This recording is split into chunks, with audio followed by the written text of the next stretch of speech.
Hi there, good evening and thanks for joining me in this fresh edition of the program, The Insight on Equinox Television. Tonight, my guest will be talking about the justice system in the country. Tonight, my guest will be giving us the untold story of the arrest of Ayapol Abine, Chief Justice and Advocate General at Cameroon's Supreme Court. Equally, we shall be looking at efforts made by government for things to come back to normalcy. The Minister for Secondary Education, Jean-Ernest Massenangale Bibehe, toured the southwest and the northwest regions of the country to see just how far the stakeholders are preparing for a kickstart of the practical part of the GCE that will begin this Monday and even the written part on June 5. This and more will be yours. Join me and my guests right after this.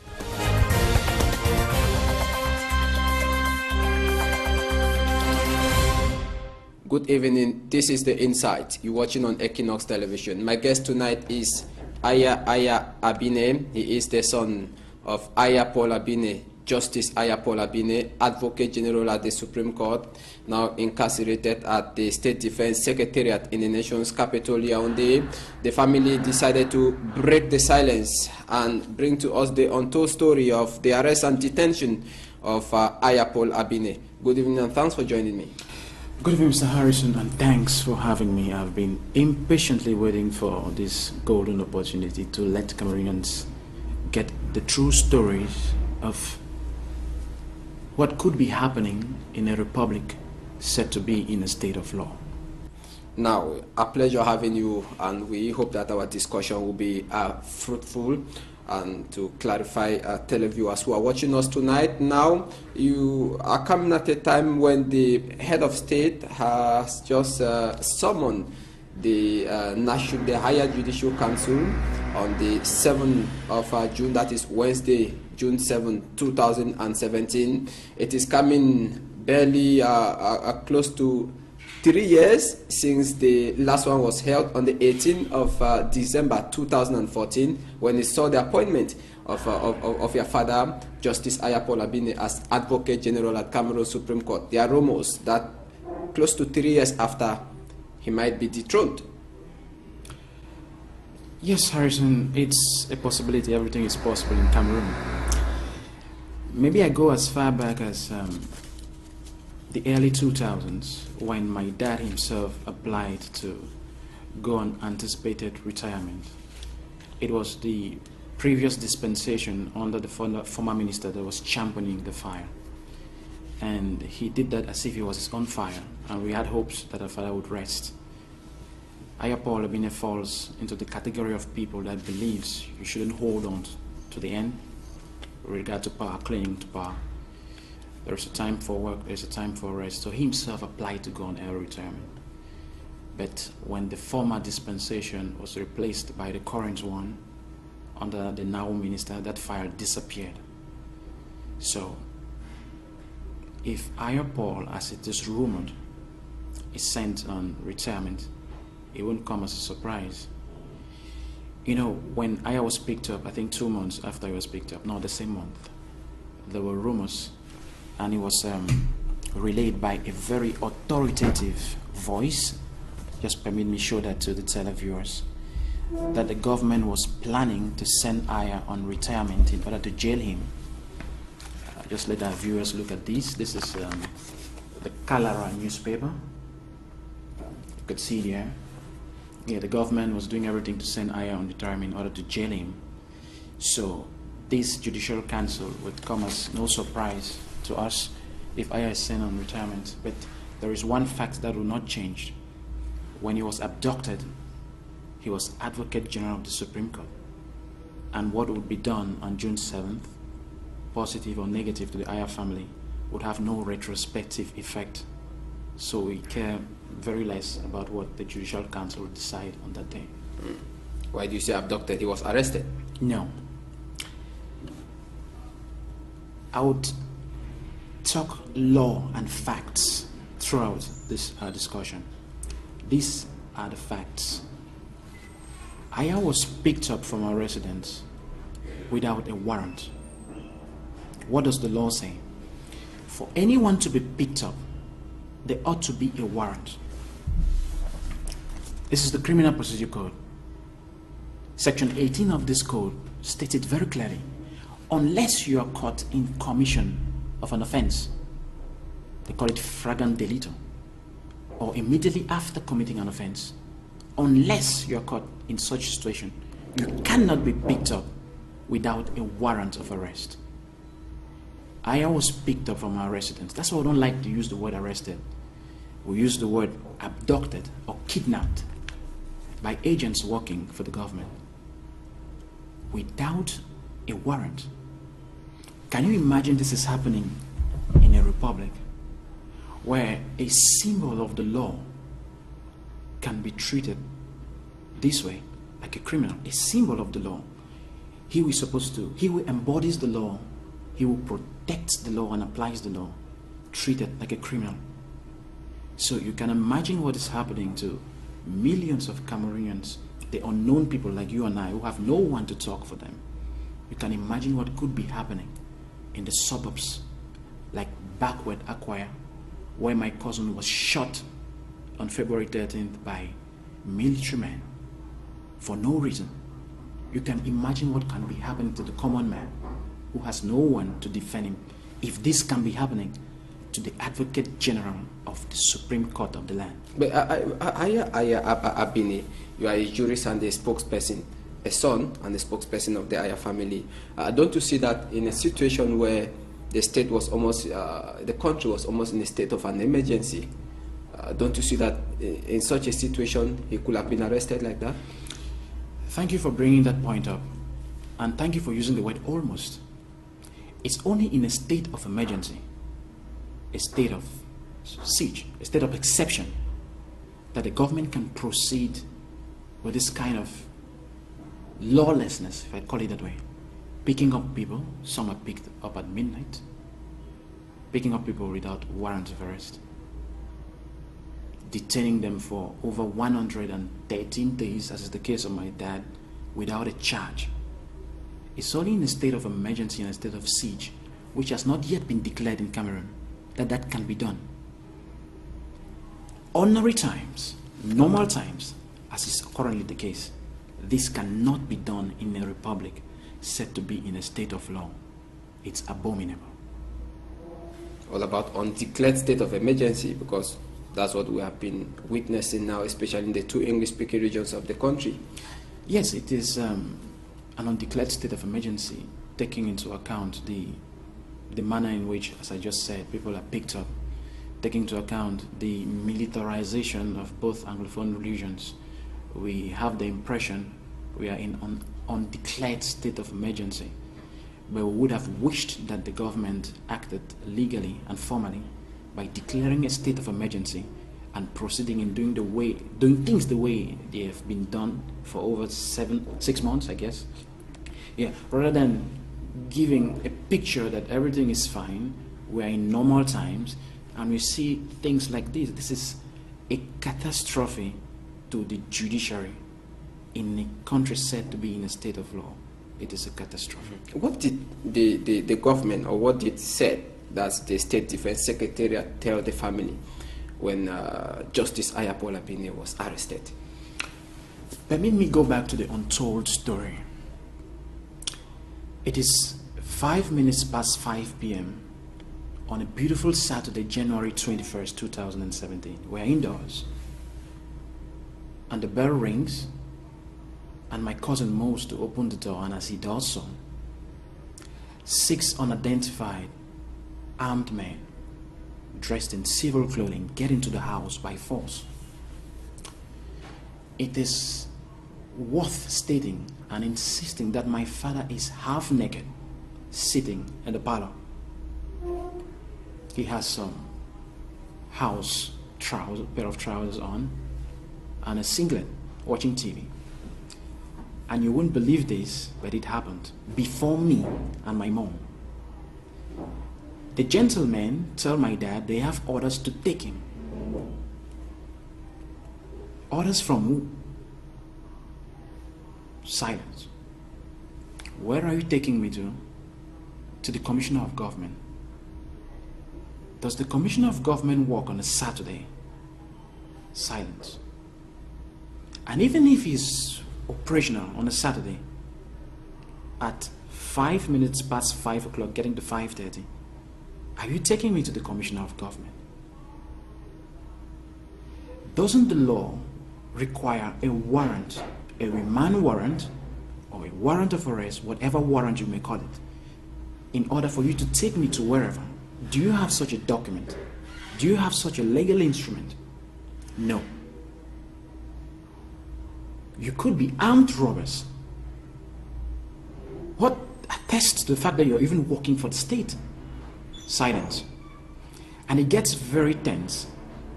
And the people kept repeating to Dad that if he continues asking those stupid questions, talking law, and worse off, if he resists. Let me say it in French using their words. Ça va tourner très mal. Things will become very bad for him. This is happening in front of me and Mom. Can I call my lawyer? Dad asks. No. And I was about to ask the next question. One of them picked him up by the belt and pulled him. They were already taking him away. And I got very offended. And I stopped them and I asked, but are we in a state of law? Let's just assume that there is no constitution of the Republic of Cameroon that provides for that.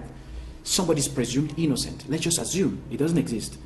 Ayapol is not innocent before the contrary is proven.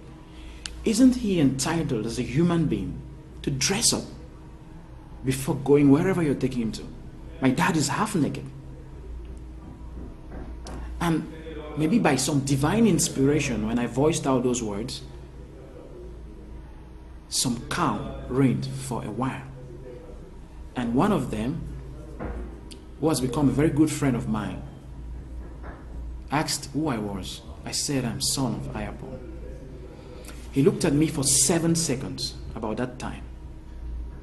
And he turned towards my dad again, and to me, and asked the same question and got the same answer.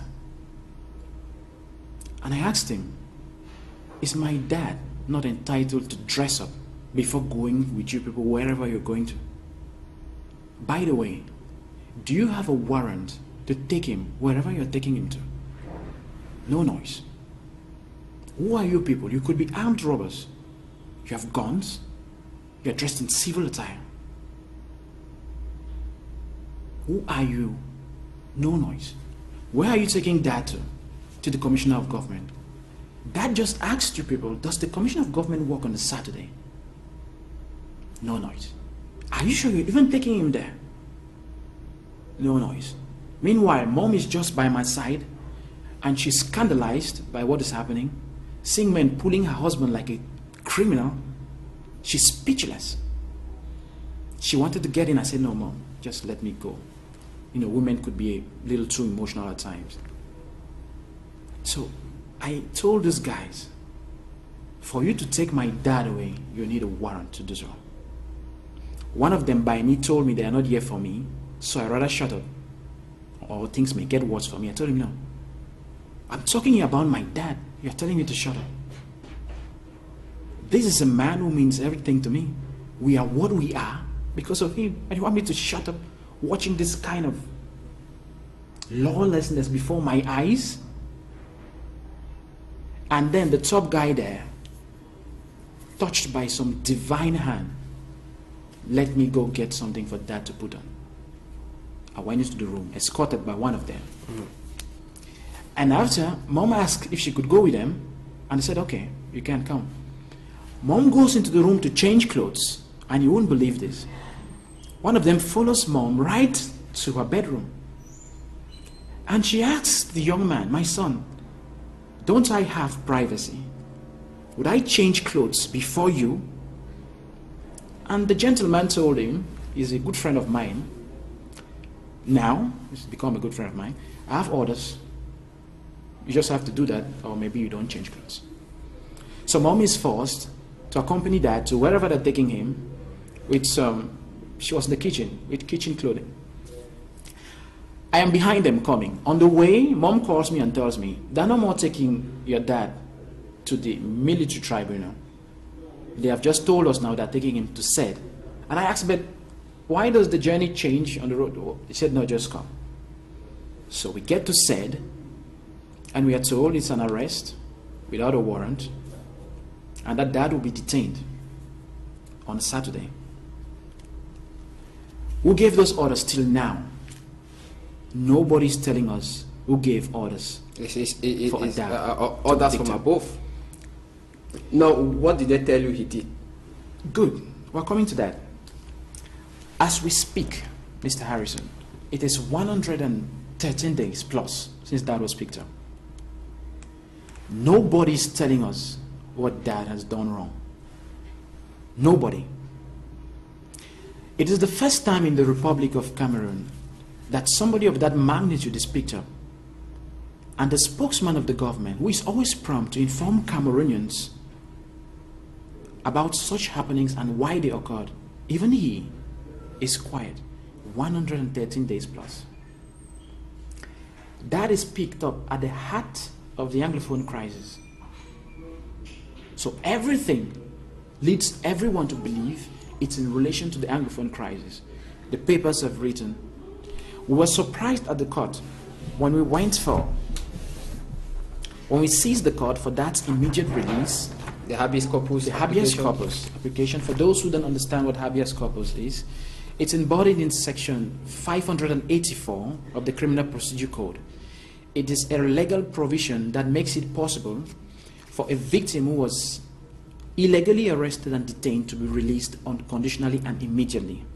So when we got there, we were informed that the court, we're informed that dad is accused for acts of terrorism, complicity against the state, security, secession, insurrection, coalition with terrorists against the state, and so on and so forth.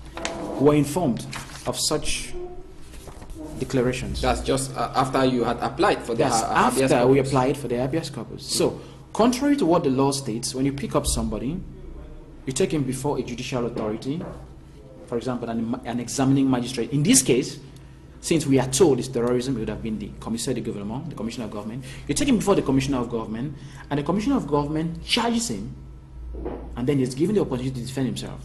It has never been done. My dad was picked up, taken to SED, thrown into a cage. I would explain that in a moment.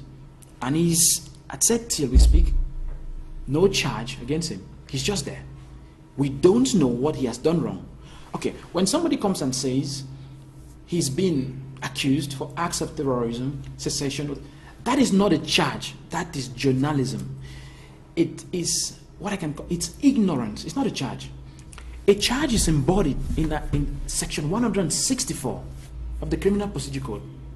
You have to tell somebody you've picked up that you, Mr. Aya Paul Abine, on so day, in so place, you did this and this and this, which is contrary to law, this and this and this, and punishable by this and this and this. In a sense, you are demanding for an exhibit. Yeah, there is no, it does not exist. All we are told is literature, he's been accused of this and this, but nobody's telling us what he did that amounts to him being accused for this and this. That's what is a charge. Till we speak, as we speak, Aya Paul has not been charged. You won't believe that is happening. And we don't even know the law that is being applied with regard to our dad. We don't know the law that's been followed. If he's under police custody has a duration of 48 hours, renewable once. He has been there for 113 days plus. I don't know how many 48 hours exist in 113 days plus. Renewable eternally. We don't know what law is applied regarding to his being kept there. Nobody understands. Okay, let's just assume the state is correct in stating that dad is a terrorist. Let's just assume. Section 12 of the anti-terrorism law talks of the direct transmission of a victim, let me just read the wording so that the viewers can follow. A victim that is picked up, section 12 of the anti-terrorism law, shall be by direct order sent on trial. Direct order. So if you are picked up now, as we are doing this live, immediately you are taken to court. You are not kept somewhere for 100 days plus for investigation to be carried out. So if it's the anti-terrorism law that is being used against Sadat, he's supposed to be in court defending himself and not somewhere sitting and watching. So what is the law that the state is using against Sadat? We don't know what that has done wrong. We don't know the law that is being used against him. Can this be happening in a republic? Is the question I keep asking. Now, Aya Abini, how is the detention condition like? You have been visiting your dad on a daily basis at the State Defense Secretariat. At one point, we had news that he was very ill. How's the situation like today? It takes a lot of courage to go visit dad, come back and not shed tears. It takes a lot of courage. If I've not been able to shed tears for over 100 days plus, it's because I'm a man and most of those around me are younger than myself or are women. I should in no situation show them that I'm breaking down. When Dad was picked up on that famous Saturday, January 21st, Dad was dumped into what I call a cage. You wouldn't believe this, but the authorities know it's true. That's why they have not been able to counter anything we say up till date. Dad was dumped into a place, a small room, windowless, airtight, no aeration. Windowless, airtight room. Somebody presumed innocent until the contrary is proven. When we got to Said on Sunday to give Dad breakfast, I was there with Mom. Mom almost broke down. Dad's face was swollen. His eyes were very red.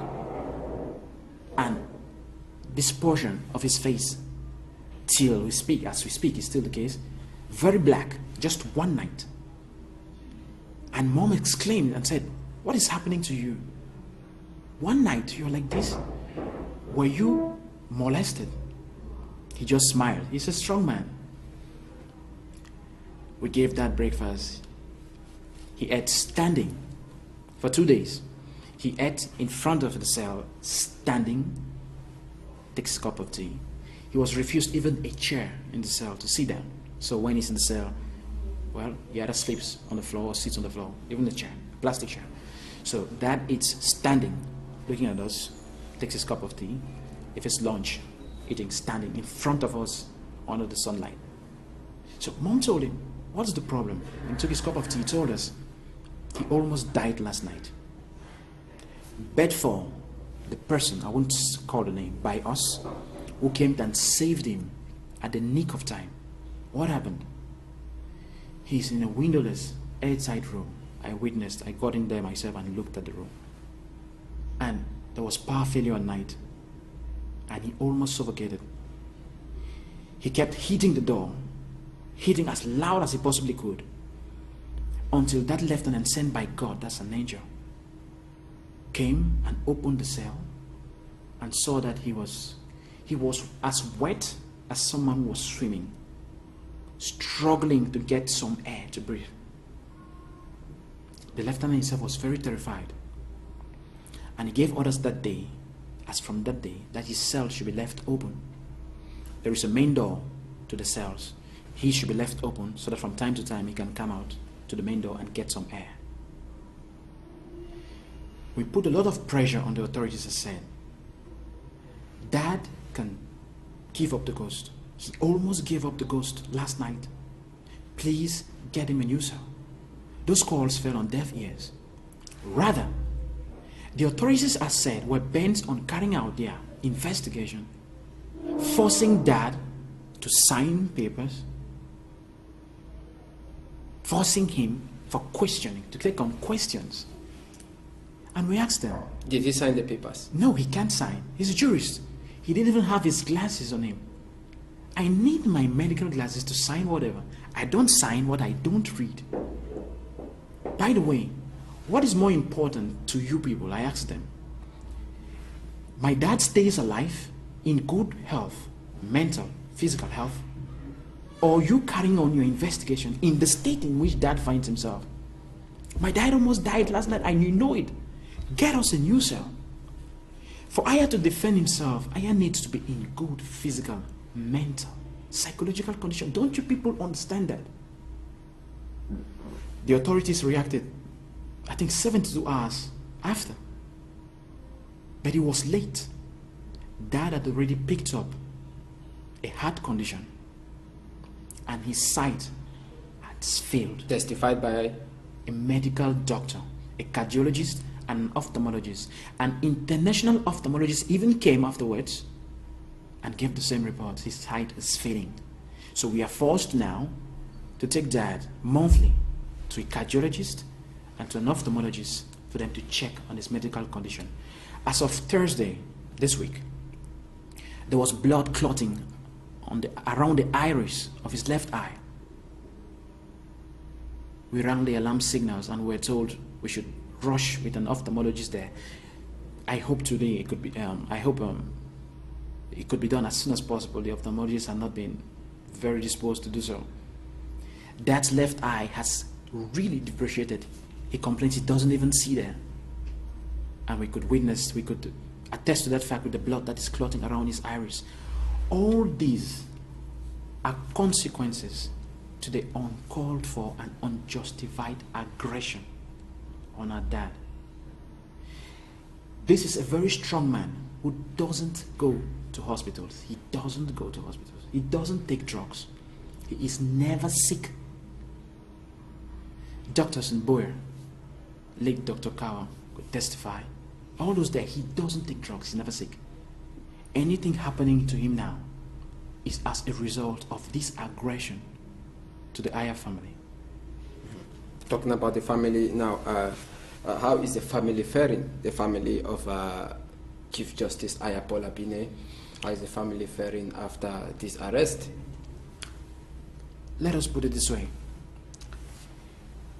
You get a 2-month-old child beaten up with an iron rod, an iron electrocuted rod, and you prevent the child from crying. You warn him that if he cries, you get him beaten twice with that rod. And if possible, you may even take off his life. If he asks questions as to why you got him beaten up, because he knows he's innocent. You prevent even his parents and his kindred from asking you why you got the child, a 2-month-old child, a defenseless kid, beaten up with an iron electrocuted rod. That's what's happening to our family. We are living in fear, intimidation, threats, and insecurity since Dad was picked up. Threats from who? By who? Nothing what happening. Type of threats? Yes. Nothing happening to the Aya family now is a coincidence. Nothing. On April 21st, for example, April 21st, last month, at 1 a.m., we had terrorists at our doorsteps. They did everything to force their way into the house. The neighbors saw them, but they weren't courageous enough to come out. They rang the bell. They rang the bell more than 40 times. They tried forcing the gate open. They did that for 2 hours. At a certain point, they got into your car. There was a car because we had them get into a car and drive off. And we thought they had gone. But minutes after, they returned and did the same thing. No one can explain how those terrorists didn't get into the house, but for divine intervention. It was the hand of God. Since then... How did you know they were terrorists? Who is a terrorist? A terrorist is somebody who has as objective to plant terror somewhere. It doesn't necessarily mean somebody who is carrying a bomb, as we see in Iraq and Syria. Anybody who has as objective to terrorize people is a terrorist. Maybe there was just thieves in the neighborhood. No. Thieves cannot have the courage those people had. There were people drinking at the bar just a stone throw away. People.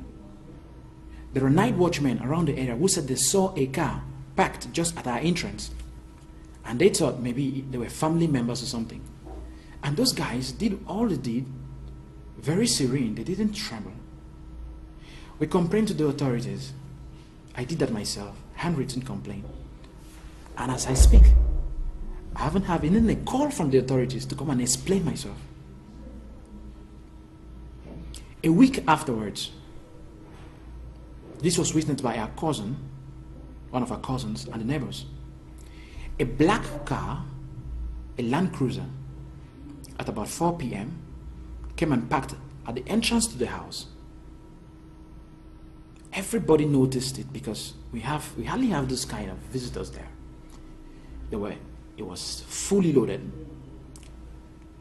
4 men in black suits, 1 man in a brown suit.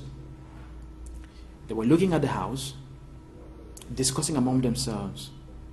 The person in front, as we're told, was taking down some notes. And after about 10 minutes, they drove off. Immediately they drove off. Neighbors came home in series, recounting the story. We saw this man, these people, they were like this, dressed like this. The only mistake is that nobody showed the immatriculation number. That's why we refrained from publicizing any immatriculation number to the public. They were dressed like this, and this, and this, and this. And our cousin too was drinking nearby, came home and said the same thing. On February 13th, my nephew, Aya's grandson, was shot at Takwaya by men in uniform. He almost gave up the ghost, but by some divine intervention, it was a hand of God. He lost a lot of blood. You know how Kwaya is enclaved. We don't even have the medical know-how to take care of those kind of cases. He was rushed to Nigeria. There was nobody there, neighboring Nigeria, Obudu. There was nobody there to give him blood. He was in a coma for over 72 hours. We sent money. He was brought back to Akwaya and rushed to Bamenda. Anja Fred, that's the name. All this is happening to the Aya family. And then we get constant threats from people, preventing us from telling our story. There's something I keep telling them. One thing my dad taught me when I was 12 is to the effect that it is more honorable to die for the truth, defending a just cause, than to live in lies and flourish. Okay. There will always be consequences. But those who go by the truth and live by the truth are honorable men, and they die happy men. Now, it seems the family's account is empty. Has the family gone that low to beg money from Cameroonians and even those in the diaspora, where you have a launch, a GoFundMe, and how's the situation like? Well, Ayapo is one of, if I could borrow from his words, is one of the poorest magistrates still standing. When he was back as president throughout his career, he was called the Pope, owing to the fact that he displayed exceptional honesty and integrity.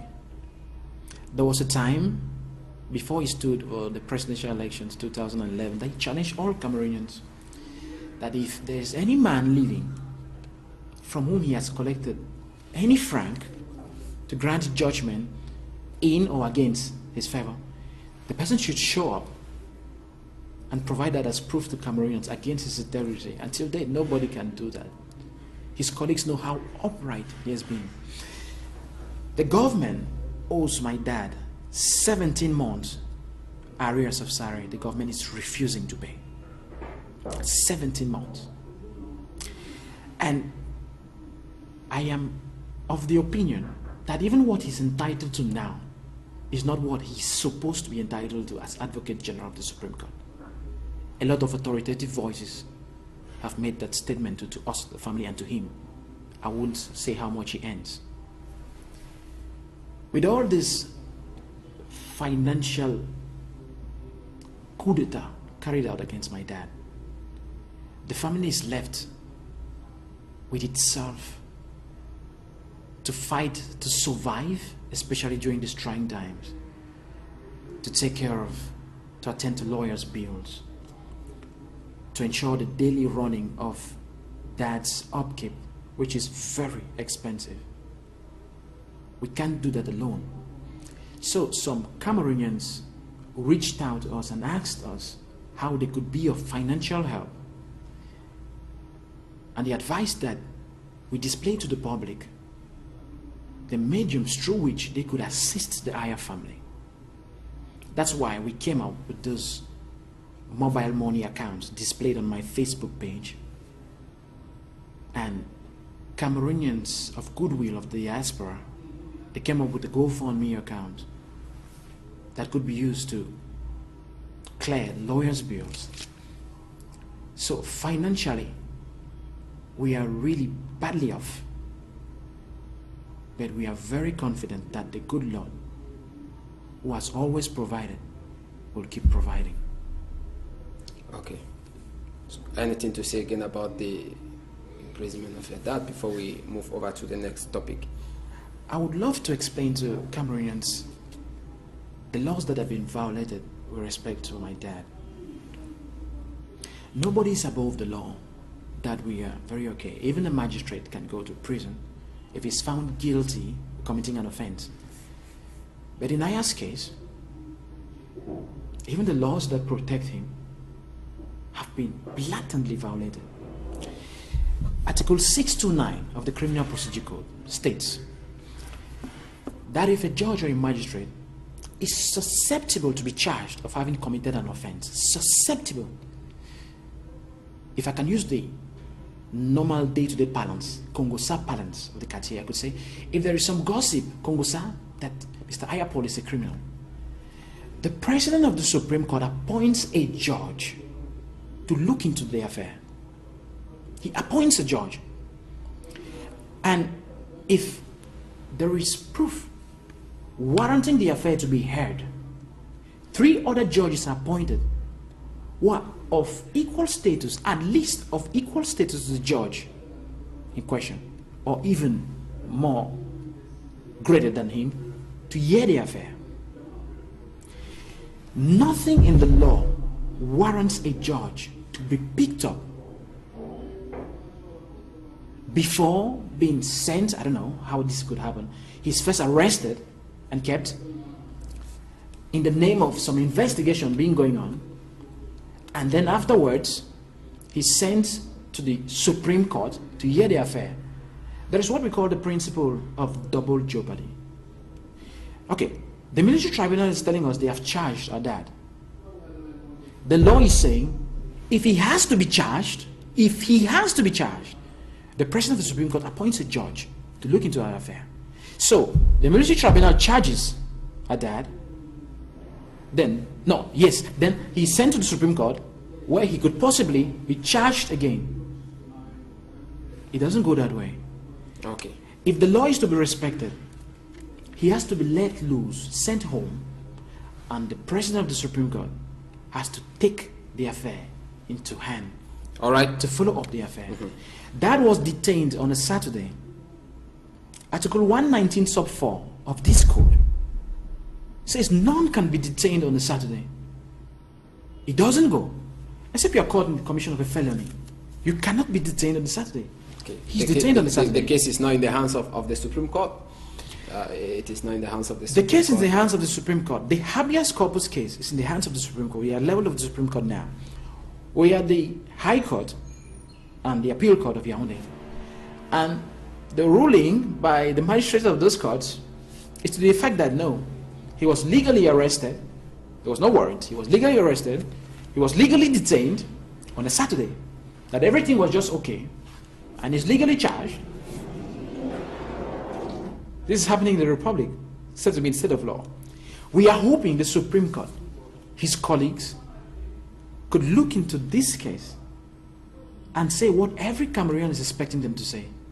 The laws have been blatantly violated. Now, despite government's effort measures to solve the Anglophone problem, things are still blocked? Are the Anglophones not asking too much from the government? I wouldn't say that. I wouldn't say that. At the beginning of the crisis, the lawyers and the teachers have legitimate concerns. They're telling the government it's not going well year and year and year and year. What is the reaction of the government? That's what sparks the crisis, in my opinion. The government, some authoritative voices say there's no crisis, there's no Anglophone problem. Others say Anglophones are terrorists. Yes, people made those statements. They call them Boko Harams. Others say they're just two cubes of sugar in an ocean. Minorities, they have no moment. Then the government stepped up gear. Repression. People were picked up. The Agbogbalas, the Fontaines, and worst of all, the highest ranked Anglophone judge of the land, Ayapo. I wonder what signal that sent to Anglophones. Their highest judge picked up. Then people were killed. Others were raped. And I saw some abuses on women that I have never seen, even in ancient days Siberia. Women forced to drink dirt from toilets. They are bathed in that kind of stuff. That radicalized positions shifted. It has become so radical that even those who talked federation, the taboo word, are not courageous enough to talk federation anymore. That is what got all this sour. It's gone to the point where the release of those under detention is the only way forward for the beginning of useful and meaningful dialogue between both parties. It cannot go any other way. Let's stop fooling ourselves. It goes through the release of those persons. Authoritative voices in the CBDM have said the same thing. The opposition is unanimous on that. The civil society, national and international representatives have said that. The diaspora is saying the same. The government, as a sign of good faith, should let these guys out of where they find themselves. They are the legitimate spokesmen of Anglophones. They are the persons to be used by the government to pass through their message of appeasement to Anglophones. It will go through them. It won't go through any other person. The Prime Minister has tried and failed. Bishop Cleta has tried and failed. Mr. Gagaman has tried and failed. Ministers have tried and failed. I am not sure even the Pope, if he's sent down to mediate, would succeed. He won't. Because the people have become too radicalized owing to government's handling of the crisis, which to my opinion has been very irresponsible. They had to hit the iron when it was hot. A stitch in time saves 9. We're told that when we were in primary school. But why can't we let bygone be bygone? The government is trying to ameliorate situations now. The measures taken by government are cosmetic. They are applaudable, they are laudable, but they are cosmetic. What Anglophones are saying, you and me know it, we keep our ears to the ground. They want a debate on the form of the state. It is not a taboo. It is an intellectual. The government has on its side the best intellectuals Cameroon has ever had. It is an intellectual debate. It's an exchange of ideas. If you are for decentralization, which you have not been able to apply for 20 years plus, effective decentralization, you have not been able to apply for 20 years plus, send your best minds to a panel. Let those who think it's not decentralization, the Anglophones are saying a federalism would solve your problem. Let them come onto the plateau. There are even those talking secession. Let them come onto the plateau and let those best minds the government have disprove these meaningless claims from Anglophones before Cameroonians. It's very easy. It's an intellectual debate. There should be a debate on the political way forward of the crisis. Okay. Before we go, any last thing on your dad before we leave? Mr. Harrison, there have been a lot of rumors on why my dad is under detention, owing to the fact that government has not been courageous enough to address the situation. The government has not come out, as they have done in previous occasions, to tell Cameroonians, we picked up this man, he's a criminal, he did this and this and this and this. The government has been quiet for close to 4 months. That is interesting. So, people have been on the TV, the press, speculating. Some call him a secessionist. Ayapol is head of a Popular Action Party. He was in the presidential elections of 2011. He was 5th. He's still president of the Popular Action Party. He's member of the Republican Pact, the group of gentlemen that want to present a unique candidate against Biya in 2018, if he would be Biya. Can this same man be a secessionist? Talking about that, the papers even carried the story. Aya was tipped to be the unique opposition candidate. I'm sure that's where the enemy swore is worst. Aya has, as his project de société, his vision for Cameroon since 2010, a federation. Why was a federation not a crime then? It was not a crime in 2012, in 2013. Aya has been on the press since he got into the political scene, saying no to secession, yes to federation.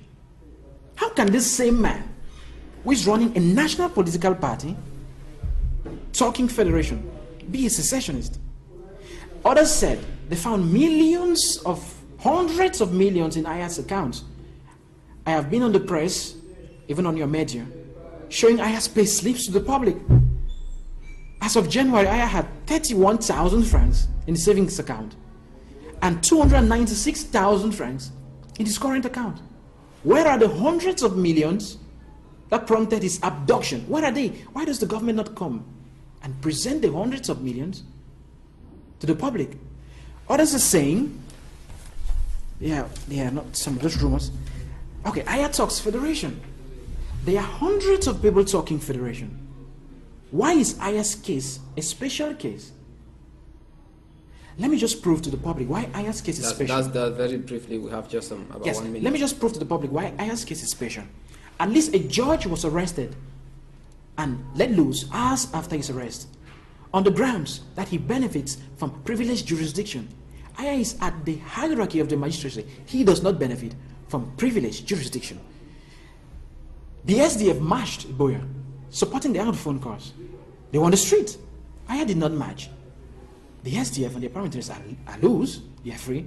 Aya, who did not march, is arrested and under detention. Late Babas, a very respectable man, was arrested and released afterwards, orders from the presidency. Why? He was in active service. Aya is in active service. 100 days plus, arrested. He's under detention. A highly ranked personality was called up and said he was accused of the same litany of accusations like Aya. He was interrogated, had a good time with the authorities said, and let loose. He's a free man. Aya was not even, he didn't even have the laws protect. That individual is not protected by the law. Aya is protected by the law. No legal requirement with regard to his person was respected. He was picked up and dumped at sea. A highly ranked individual at the heart of the Anglophone crisis called on youth to fight. That is their future, they should fight. And even if they have no school for years, they are fighting a just cause. After all, in Ghana, there was no school for 100 years, and today they are okay. He's free. Aya, who has preached dialogue consistently, is locked up.